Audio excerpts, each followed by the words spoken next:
SFIയെ നിരോധിക്കണമെന്നുള്ള സതീശൻ്റെ വിടുവായത്തരവും പൊക്കിപ്പിടിച്ചു.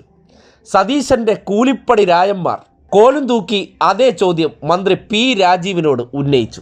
പിന്നെ പറയണ്ടല്ലോ, മന്ത്രി പി രാജീവ്, MP രാജേഷ് തുടങ്ങിയവരുടെയൊക്കെ മറുപടി എന്ന് പറഞ്ഞാൽ പലപ്പോഴും സതീശനെ കൊണ്ട് താങ്ങുന്ന കേസല്ല.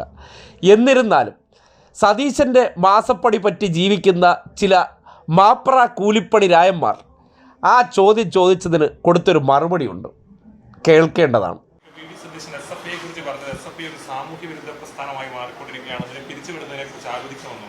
അദ്ദേഹത്തിന്റെ പാർട്ടി തന്നെ എങ്ങനെ നിൽക്കുന്നുള്ള കാര്യം ആദ്യം നോക്കേണ്ടത്. നേരത്തെ തന്നെ നമ്മൾ കണ്ടല്ലോ, ഒരു കൊലപാതകിയെ തൻ്റെ കുട്ടി എന്ന് പറഞ്ഞ് ചേർത്ത് പിടിച്ച പ്രസ്ഥാനം ഏതാ? ഇവിടെ തന്നെ വന്ന പല സംഭവങ്ങളിൽ SFI ആണെന്ന് പറഞ്ഞുകൊടുത്തേക്ക് എവിടെ പോയി നിൽക്കുന്നു? പ്രത്യേക ഒരു മാധ്യമ പരിലാളനം ലഭിക്കുന്നത് കൊണ്ട് കിട്ടുന്നൊരവസരമാണ് അവർക്ക്.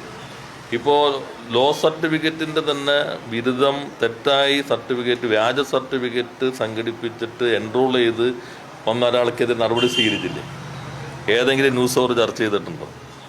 താൽക്കാലിക ജോലിക്ക് വേണ്ടി സർട്ടിഫിക്കറ്റ് വാങ്ങിയതിന് എത്ര പേജിലാണ് ചർച്ച ചെയ്തത്? ഇത് നിയമബിരുദം ഉണ്ട് എന്ന് പറഞ്ഞ് എൻറോൾ ചെയ്ത് വാദിച്ച കോൺഗ്രസിൻ്റെ ആളായതുകൊണ്ട്